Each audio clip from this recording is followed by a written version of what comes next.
We Fancy. are here. I know, Fancy. Fancy. I like it. you start to figure out some StreamYard. We're working on it. The music choice, we can change that a little bit. It goes by pretty quick, but we'll get there. We'll get there. Awesome. Well, we are live. Thank you, everybody who's joining live. Those of you watching the replay, enjoy. We will be changing the method of watching and replaying here in the near future, as in like the next time we do this. Replays will only be up for a day, so we want people on live to watch, to engage. The replays will be up for a day, and then they'll go down to be used in a future area. Or we want to make sure we get people on here live. But today, what are we talking about today, Brandon? Well, what I like to call the four the four pillars of the opportunity triangle. Made that little triangle there. Yeah. I think yeah, I guess might be like there's three corners to a triangle. How's there four pillars? But I've seen the graph, the chart. It makes sense. It's a good question, my man. And yes, I can add, so it's okay. I may have failed geometry, but I still do know a triangle only has three sides. All right, let me share my screen. I mean, I guess while I'm sharing my screen, somebody had previously asked a question, kind of like, how do you know, how do you have your team follow up on the correct leads, right? How they know up on the correct leads essentially?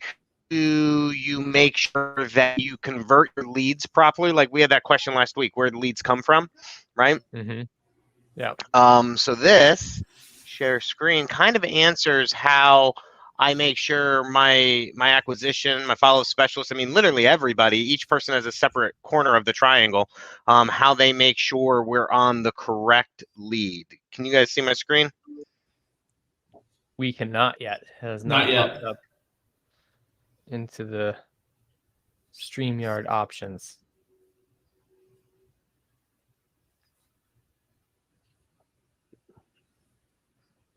Boom. I gotta allow you to do it. So the opportunity triangle is essentially something that I refer to in my daily training when people are always asking me, hey, is this a deal? Oh, this person wants to move, I'm gonna get them to sign. I say, oh, really? They want to move? But why are they selling? Why are they going to sign a contract with, I mean, they don't know we're a wholesaler, but with a wholesaler, right? Like, what is it that we determine? So if you look, the reason why it's four pillars is because I have it laid down. It's supposed to be 3D. I didn't have the proper graphics. But we have the three main points of a triangle, meaning they're the most important. And you can see where the arrows lead. So we have the star where we're starting out, the most important thing for our industry, for investing anyway, right? And then we go along, and then the tiny little one in the middle that does hold up. If you're laying the triangle on its side, it does hold up the entire thing, but it doesn't truly balance well without the other 3 points conjoined into it. All right? Conjoined triangle of success. So let's go to Silicon Valley reference there for everybody. So the first one, right? Determining to pursue a lead is pain. That's the most important. Pain is the only thing that will actually get somebody to sell us their home at 50 cents, 60 cents on the dollar. And I know a lot of this sounds common sense to guys like us who've been doing it for a while. But when we're trying to explain this to VAs and acquisition guys or people new in the business, you have to make them understand just because someone says, I want to sell, doesn't mean they're going to sell to us. They could want to sell, but pain is the only thing that determines that how they will negotiate, how they will work with us, how motivated they are, what reasons they have essentially to do these things. So it basically, pain is, what's your situation? What's going on in your life that we could help you with that determines whether or not you're going to be an opportunity. Mm-hmm. So, and I'll go into further detail, but the second one is motivation. So a lot of times we make the mistake of hoping they bring motivation to us. Like they just call in and they go, "Hey guys, thanks for leaving me that RVM. I'm really excited. I really want to sell because, my grandma, I got to go down to Florida and my grandma's down there, but I got to get back home and I can't deal with her house and I'm moving her into the home." They're not going to do that. They're not going to give us all the answers to motivation and pain. So we have to ask these questions. And it's always, what's your reason for selling, right? Mhm. Sometimes we could determine it's, I want to move, and that is motivation, but there's no pain tied to it, right? So you need pain and motivation, essentially. So now we're starting to complete that triangle. So what's your reason for selling? The most famous one is, I want to move. Like I hear that all the time. I want to move her. Well, for the right offer, I'll sell anything. That's money. Yeah. Money's my motivation. But guess Mhm. what? Money doesn't have pain involved unless there's a reason why they need the money. And then we can start to uncover the pain and kind of backtrack to it, right? If they bring motivation to us and tell us, I need money, our question is, okay, what is your situation that you need the money for, if you don't mind me asking? What's going on? Fill me in. And we're hoping, so we're constantly pulling back, where a lot of guys make the mistake of going forward. Oh, you need money? Awesome. Let's see if we can work out an offer that makes sense to you. That's a no. We don't do that. We pull back. We don't move forward, because every time I pull back, I get a chance to uncover something. Yeah. So motivation, what's your reason for selling? Pain. What is your situation that you're going through currently that you're hoping that I help you with? And then to finish off the triangle, we have ability. I know it sounds stupid, but I think we've all been there. And I know you guys have people on Investor Fuse, and Carlos, you probably know some guys who, they tell you stories about how people try to sell his houses they don't even own. I mean, happens all the time. You'd be surprised. We just got one under contract that we had to let go because, they didn't have the ability to sell. There was a foreclosure filing. There's too many problems going on the property that we couldn't help them solve. And the solutions we tried to work with them, just do it, weren't workable for them. So they didn't have that ability to sell. They had pain, they had motivation, but that ability isn't there today. Now, ability is something that can happen later on. If you could define pain and motivation with a lead, we could definitely follow up with you as that ability becomes more apparent, as maybe, I don't know, you get closer to your move date, you start to talk to your lawyer maybe, and the lawyer's helping you uncover these problems, or maybe you're waiting for family. Ability is something that time plays a big part of. So we can always come back. And it's, if we were to work something out, can you sell it now or in the near future? I'm okay with the near future, right? Pain and motivation is something that I need to determine now. And ability is, I'm hoping we could do it now, but I'm okay if I got to wait a little bit, because you're obviously that's why it's the last thing here. I start at pain and I go motivation then ability, because again, hopefully I could come back to you then. What That's if kind of it. What if it's something, what about like pain and motivation growing over time? John, that's a valid question, but we're not there yet. We're not there yet. And I was told to do this in an organized manner. And down at the bottom, we'll come back. Down at the bottom, I have those questions ready for you. But no, so I got pain, motivation, ability. Do you guys notice there's one thing? Can any of you guys figure out what I've left out of here? Anybody watching, can you comment in? What's missing? What's missing from here? And some people are saying, yeah, time. But I play time, Carlos, with ability, though. I'm playing time with ability. I think time is a lot of ability, because people could tell me, bring me pain, motivation, and say, hey, listen, it's the holidays. I got family, all this. I'm be ready to go like in February. I can't sell today because I need to do this. I need to move my grandma in the home. I need to get back from my trip. And so that's okay. But there's a big one that I've left out of here. And it's probably something that most people are going to argue with me on if I actually had a sit down one-on-one convo with people. It's price. I didn't ask you about your price at this point. In fact, I gave 0 Fs about your price.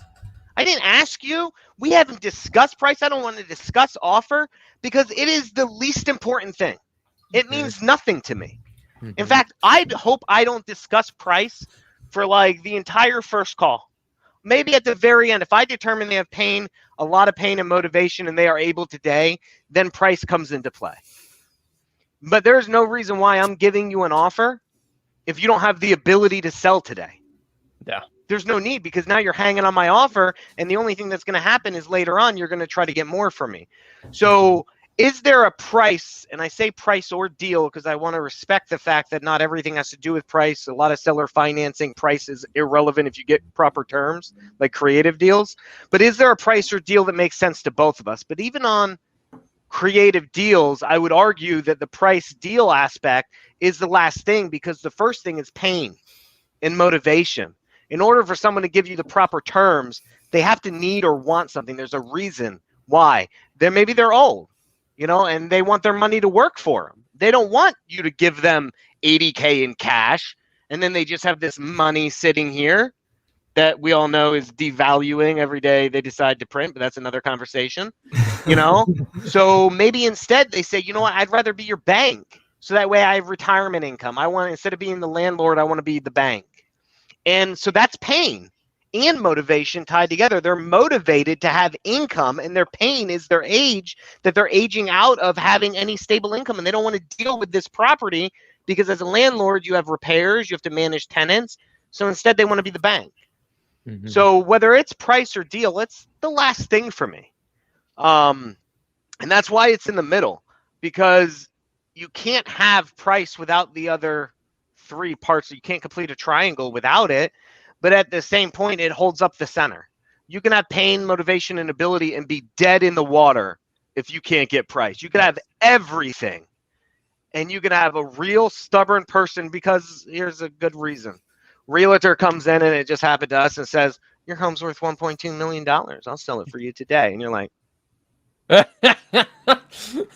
just shut the fuck. It's not worth 1.2. It's not worth 1.2. But, and that happens, right? Yeah. So yeah, you could have these three things. So that's why price is in the middle. And I train our guys to always ask these questions when we're on our calls, or when they're on the calls with them and we do our training. Yeah. And so it's how I train. Like a lot of what we do when you're either doing one-on-one with me or in our morning meeting, I just ask these questions. It's about our process. Did you follow the process? Have you identified pain? Why are they selling? What's the situation there? And if you can't answer me, I say, before like I comp this out with you, it looks like you need to get back on the phone, because I can't give you an offer, because an offer is pointless if you don't know pain, motivation, and ability. Because why the hell am I going to offer you what I really could offer you if your pain is like just monumental? And I hate when guys do that. I always get, Brandon, how much can I offer? Yeah. Brandon, how much can I offer on this deal? Hey, and they message me, what do you think on this one? How much can we offer? What do you think on this one? You think I could do this? They want this. And I go, and my response is always, I don't know, what's their situation? Why are they selling? Mm-hmm. Like, how little can I offer is really what I want to know, not how much. And that's the problem, is acquisition guys are always focused on this middle piece right in here. They're focused on that price. Yeah. And that's kind of why I developed, I don't know, this little graph, this 4 pillars. So then kind of going into what John was asking, determining an opportunity. A seller must have all 3 of the main pillars before discussing price. Price is a result of the 3 pillars. We just went over that. Wanting to sell does not equal a deal. It equals a conversation. Uh-huh. So in my company, I run the whole thing from beginning to end. We have our call center. We go all the way up to acquisition, follow-up specialist, and acquisition closer. And in the beginning, my cold callers, I call them my openers, all their job is to get a hand raise. Because I just want to know if you want to sell. I don't care if it's a realtor. I don't care if you want to sell to a realtor, if you want to sell at 75%, 50%, 20%. If you want to sell, it doesn't equal a deal. It equals a convo with the next guy up the ladder. And once you have that conversation, you follow our sales process to determine, I spelt that wrong, their pain, how motivated they are to solve it, and then their ability to solve it. So I think that's important, their pain, how motivated they are to solve it. I don't know about anybody else. I say this all the time. I've personally been in periods of my life where I've had pain, and guess what? I didn't want to solve it. I'd rather just bury my head in the sand and hope it goes away. And that's a lot of people we deal with, right? Yeah, for sure. So then, John, you Are can we have going back to my pain. question? Yeah, here we are. Ready? You ready? I got you, bro.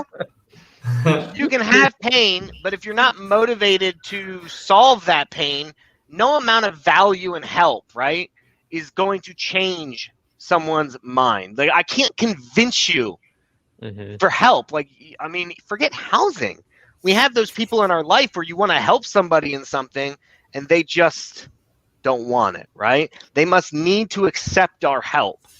You can be motivated to sell, but if there is no pain, you won't be willing to sell at a price that makes sense to both parties, right? You need pain along with the motivation for it to make sense to us. You can have pain and motivation, but we already talked earlier, sometimes sellers don't have the ability to sell then. And the deal stops dead in its tracks at that point. Yeah. And then you can have the ability to sell, but if you're not motivated, you're probably already hung up the phone on us. You know? And that's the truth.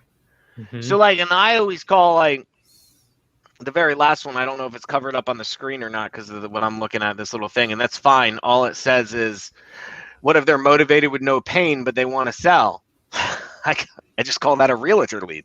It's an opportunity, just not an opportunity for a wholesaler. You wanting to sell is fine. You not having pain is what I used to do every day as a realtor. You want to sell? Perfect. You want full price? Perfect. You have the ability to sell? Cool. Let's do this. You have no pain. When you have pain, that's when that desperation kicks in, and that's what we as wholesalers that's where we make our bread and butter. Yeah. So that's the kind of, I mean, this was a quick once-over combo based on kind of like how it goes, and I go more in depth with my team about like how we determine these things and what questions we ask. We talked about like pullback, you know? I don't know. What do you guys think? I like Open it. Open it up to combo. Yeah. If anybody's got any questions, please chat them in. But I mean, I was just thinking, from your perspective, I've heard a little bit. You know, we'll jump on calls and you're chatting with a seller, so I hear a little bit of how you talk to sellers. How long into the convo? And I know people hang up and all that, but how long do you usually wait until price comes up? So it depends on the process. But I always say our average acquisition calls range over, I mean, we don't even get into process until 5 minutes in. So on average, you should never be discussing, okay. And I know it's funny because like my slogan is your offer in 5 minutes or less, but that slogan was also developed that slogan that's on my wall was also developed like 3 years ago, when we were literally locking deals down in 5 minutes or less because the market wasn't saturated. We weren't in this post-pandemic craziness, and we had sellers selling to us in 5 minutes or less. But John, I would say we're probably well over the 5 minute range if it's a real lead, because my process doesn't involve a one call close. They happen, and I teach you how to identify that. And like, hey, when that person's bringing you motivation and they're bringing you pain, okay, now we're going to go for the kill. Like, you're aware of that. But most of the time, I mean, it takes 1 minute to even gain credibility. 30 seconds, an average call picks up between 20 and 30 seconds. The next 30 seconds are spent making sure you don't get hung up on gaining your credibility. And then the next 2 to 3 minutes are you just gaining traction, trying to build rapport. So you're already at 4 minutes going on 5 minutes, and you're just starting to really get comfortable with them, finding common ground. And then you get into the rest of it and the pullbacks of how we play the game. So, I mean, typically I'm not even having a conversation about price till probably 8-10 minutes if it's a real lead. And that's, again, I don't discuss price if you don't have the ability to move forward today. If we're not signing today or the next 24 hours, I have no need to give you an offer. Yeah. I usually come up with a reason. That's a good nugget right there. Yeah. Oh, I got to talk to my wife about it. And so I'll say something like, I totally understand. I'll tell you what. You know, if your wife's anything like my wife, you know, you got to bring her into the convo. Before you and I talk about price or anything, how about this? I got a little time tomorrow. Why don't you go talk to your wife tonight if you think that's possible? You talk to her tonight. Why don't you guys kind of figure out any other questions that I haven't answered and what you both feel you would be comfortable with on price? So that way tomorrow when we come up with all that, you'll already know kind of where you want to be at, and we can see if we can come together on a deal. How does that sound to you? Because the last thing I want, I've had this happen where I give Carlos a price and Carlos is like, oh yeah, 100K. Okay, well, I got to talk to my wife.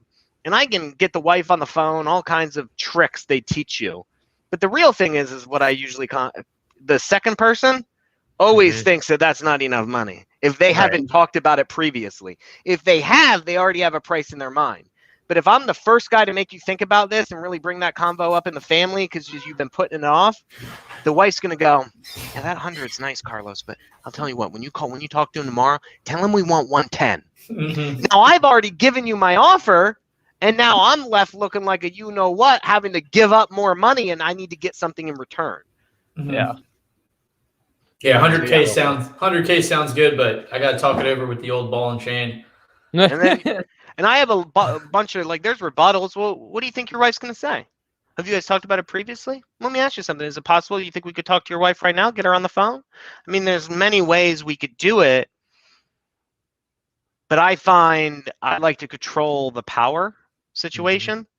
So when I talk pain, motivation, and ability, he doesn't have the ability yet. Yeah. Because the wife's involved. I'm going to DM you a Instagram reel that John sent to me. And it's that specific situation where it's overcoming that objection of I need to talk to my wife. Yeah. And it pretty much walks them through, okay, what would happen if your wife said no?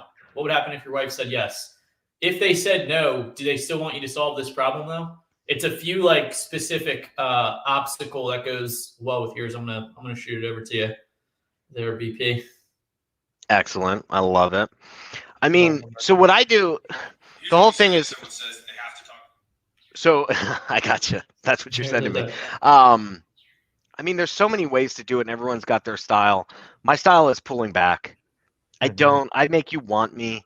I'm not going to define pullback really quick. Define pullback. Oh man, I'm really interested. Yeah, give me your offer right now.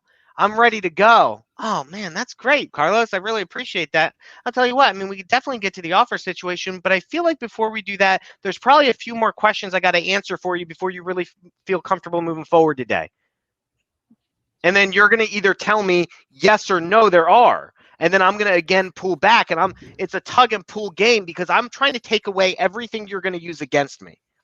So if you say yes, there are questions, I win because now I solve those ahead of time. If you say no, there aren't any questions, you pull me forward down my sales process and I win anyway because now I'm getting you closer to where I could give you an offer and nail you down. And at any point, I'm looking for red flags.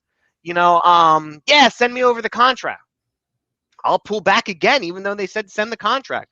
That's excellent. I'd love to send the contract over, but before we do, it sounds like there might be a little more hesitation to you before you're actually ready to sign. Have I been able to answer all the questions for you that you might have before you sign?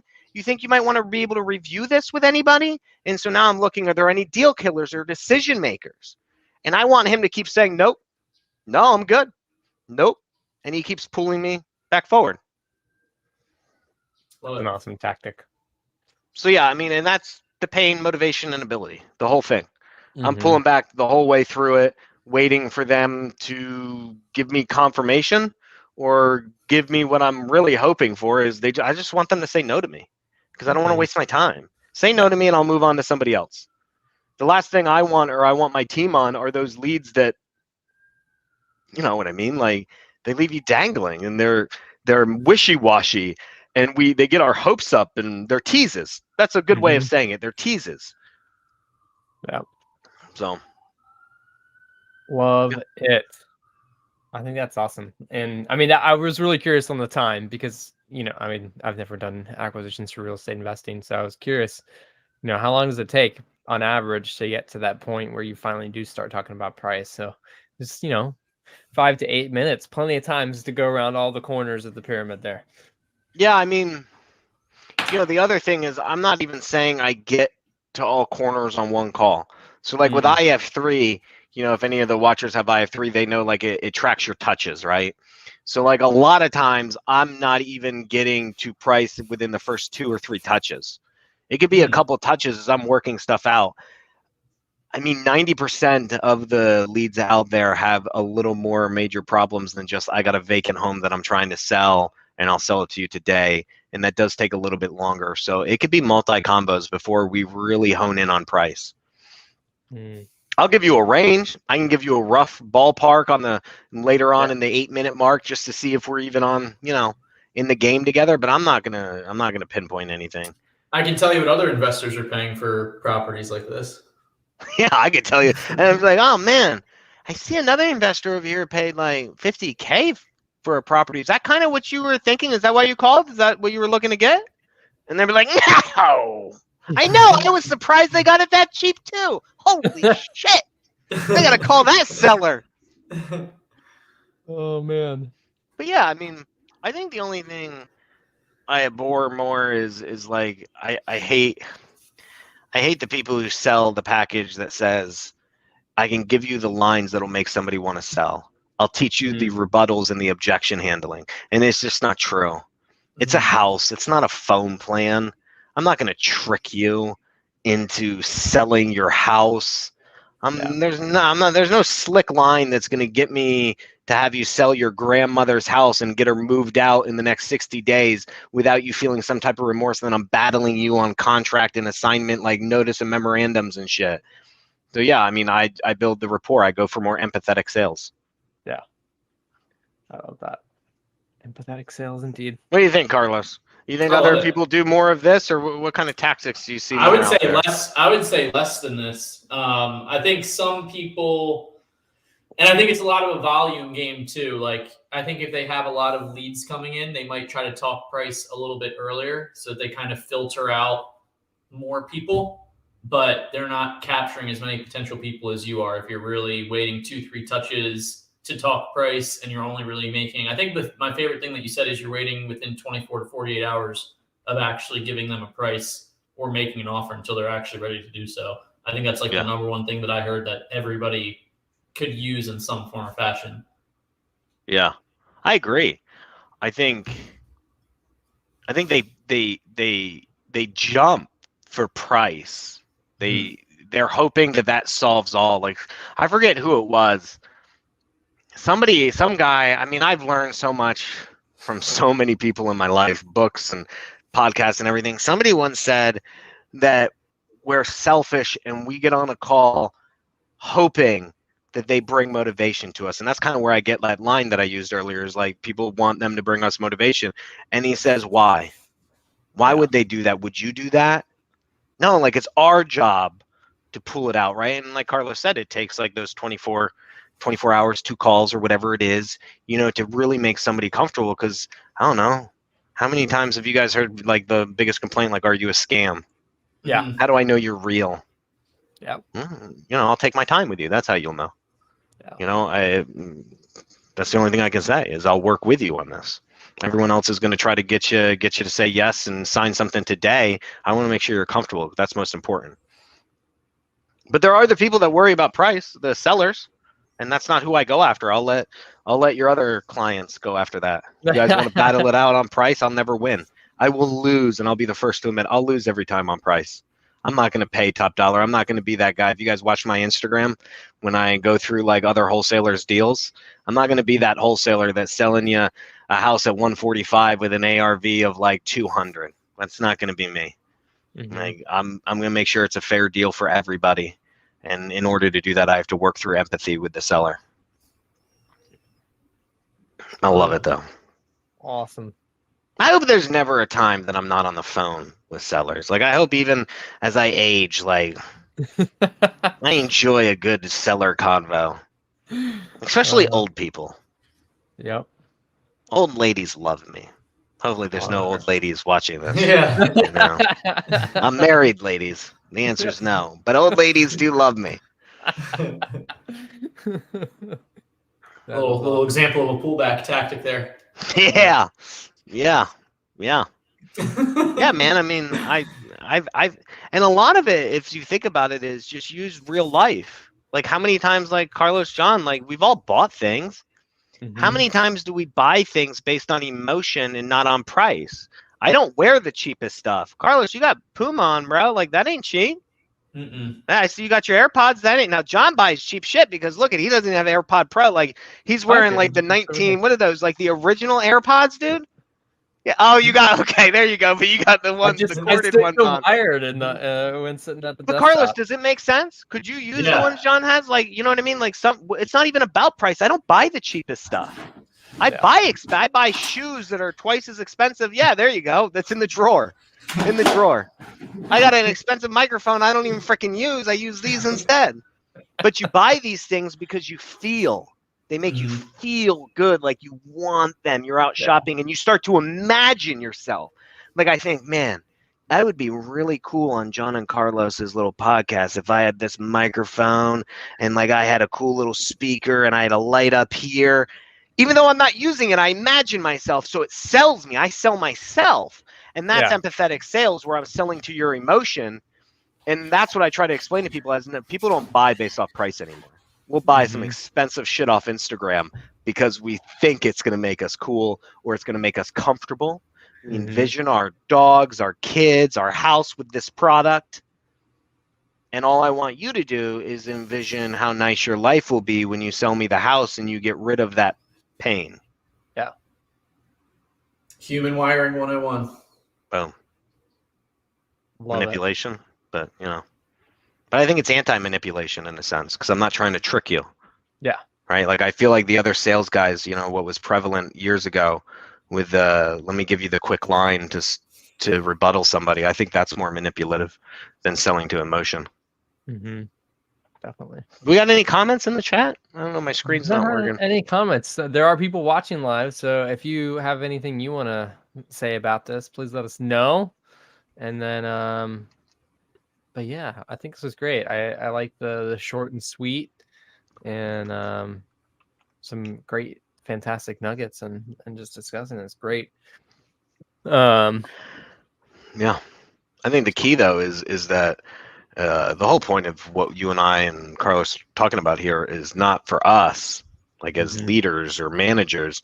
Remember, you guys got to do this every day to your team. You can't give them offers. You can't help them make an offer. You can't give them what to say. You just got to ask them the question: what's their pain? What's their motivation? What's their ability? And you teach them the reasons for that. And you teach them how to ask those questions and pull back, and that becomes your sales process. Like, you can't just give somebody a script. So that's all I would say, before we end this, is make sure this becomes a daily practice. Every time somebody says something to you, your response to your agent should be, what's pain, what's motivation, how's their ability to sell. That'll determine what my offer is going to be or whether we're going to discuss this in the morning meeting. Yeah. Well, you laugh, dude. I had a dude like, oh God, I got stories. I had a dude he'd be like, yeah, she wants like 160. I told her 190 and I explained the benefits. I'm going to get her to sign today.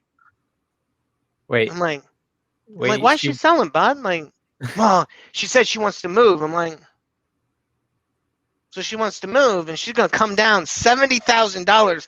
And that was his always line. Like, I have it like in all of my little like comments and investor views, right? Like in the notes section, be like, explain benefits of selling to us.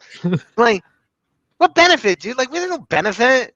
We offer you cash. We make it easy. Everyone says that. But like, he's like, yeah, I'm gonna get her to sign at 90 today. And inevitably, he never would. Yeah. It was just, and so that's why I made that joke, is like whether I'm going to talk about it in the morning meeting, because it's a time waster.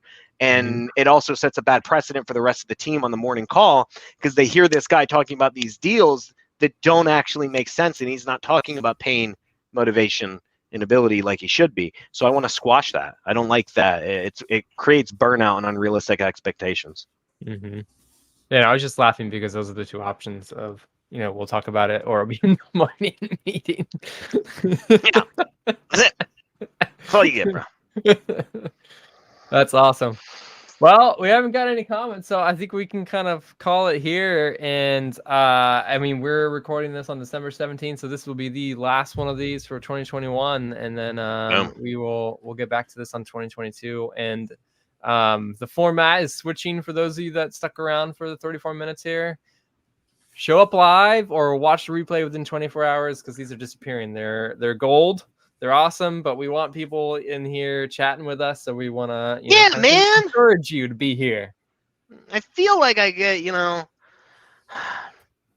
feel like the ugly person at the party, John.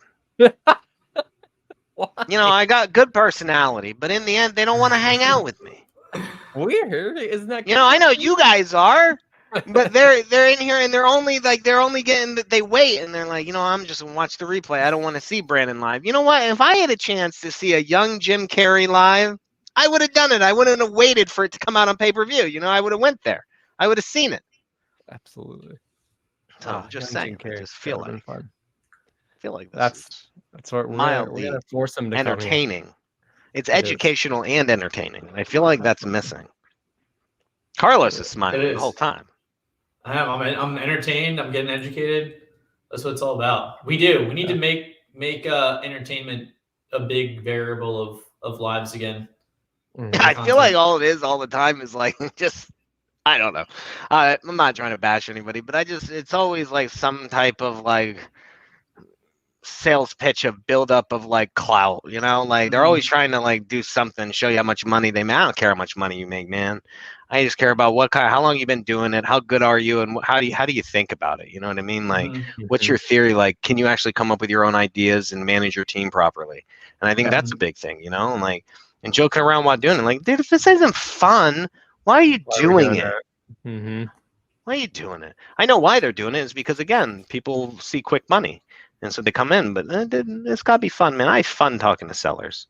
50,000, according to Josh Miller, 50,000 new wholesalers enter the market in the United States every month. No, where did you get that stat? That's according to Josh Miller. Josh, where'd you get this stat at, He's bro? one of the smartest marketing people. Yeah. 50,000? Yeah. That's crazy. Okay. Josh, that could include people. That could include people that go to see something. Well, I guess nowadays it's not going to events. See something online, like a virtual event. But do it okay, for 1 Josh, month do you or have less. the corresponding stat of how many wholesalers drop out or lose their shirts the first? Within a 99%. But yeah, Josh Miller is one of the smartest marketing 99% people I know. No, 99% of the 50,000. He didn't say, but I would guess it's the 90-some% drop out within the first month. Yeah. It's like realtors, and it's prevalent now. Like I was a realtor for like since 2010, but like you see it a lot. They come in and they think it's going to be quick money because they know someone who's going to sell, or like a wholesaler, they see an ugly house and they make a quick 3-5 grand. Guess what?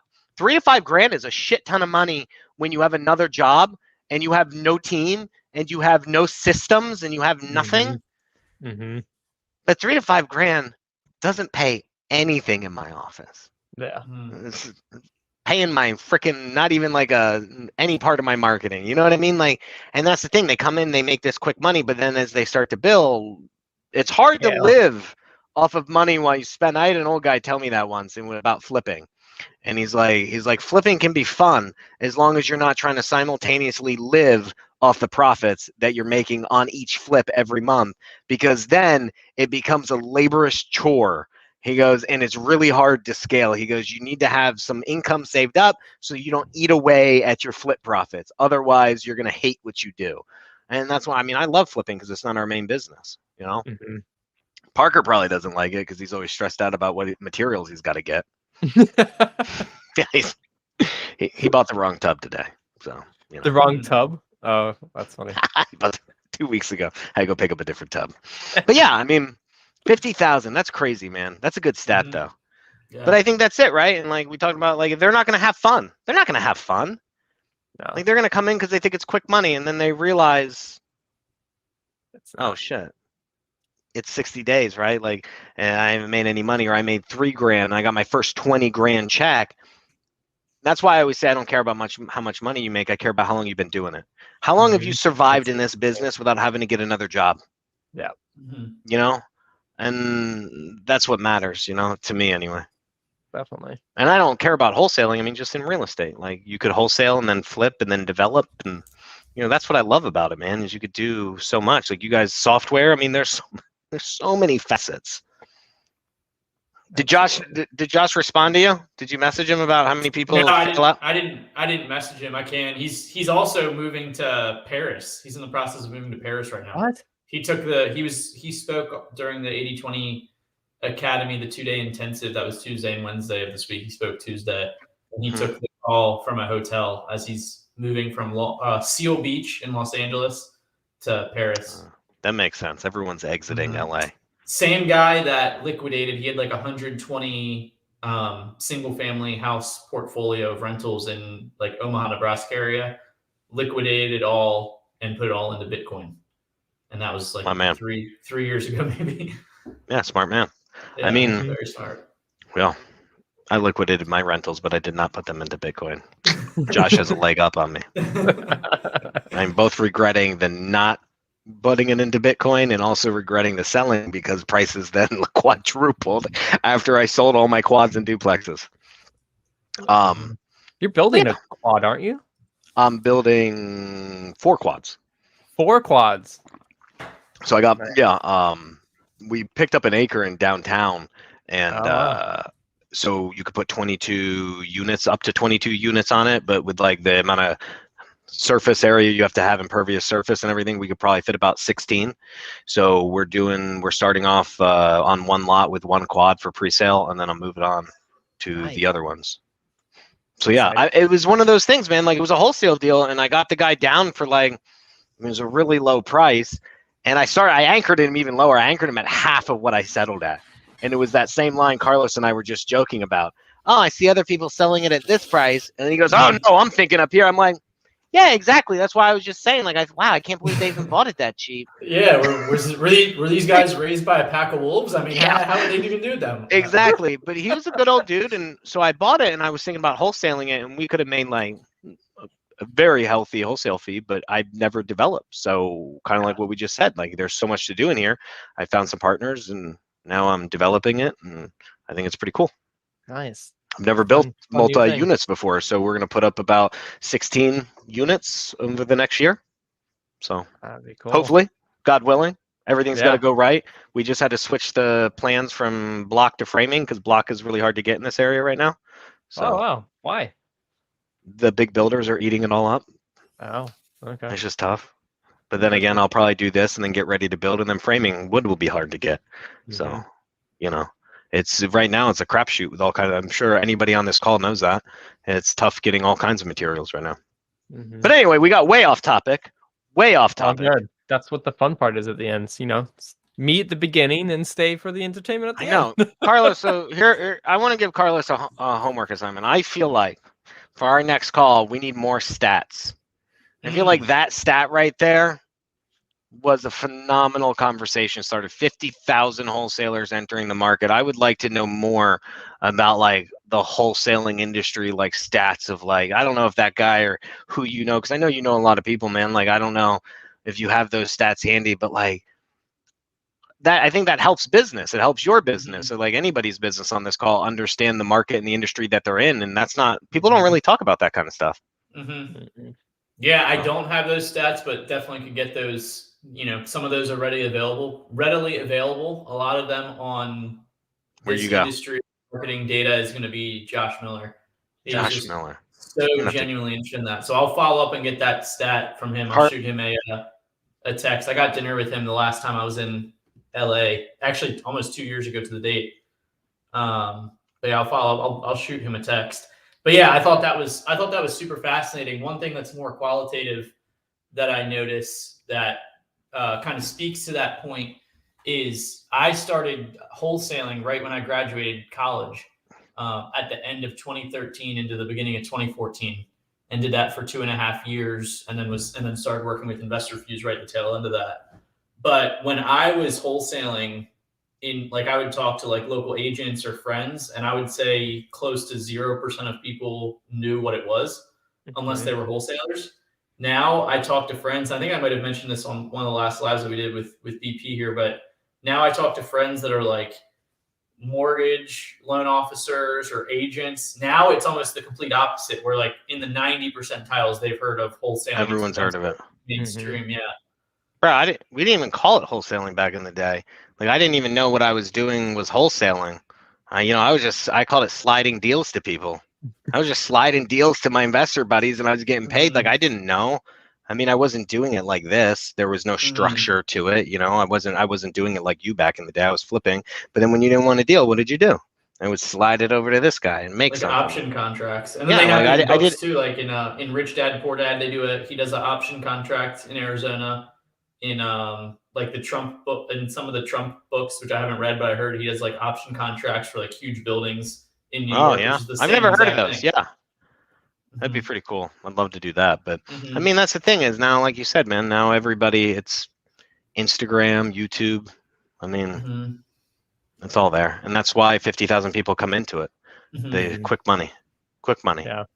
Quick money and zero barrier to entry. You could go I think on that's Zillow horrible. For sale. Yeah, you could go on Zillow for sale by owner and call someone, and you're officially someone that's marketing direct to seller as an investor. But also that comes with more legislation that's coming out. I'm happy for that. Yeah, like more regulation and things like that.